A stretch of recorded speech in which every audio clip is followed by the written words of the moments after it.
Wow. Ngayon mga kay-pips, syempre titingnan din natin yung kanilang chow pan with Shanghai. Ano yung Shanghai nila oh. Wow. Ang sarap.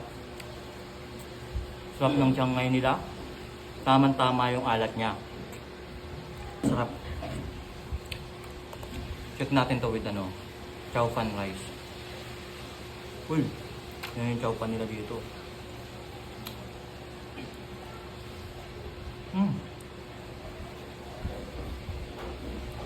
Dito sa chow pan nila, lasang-lasa yung mga vegetable na nakalagay.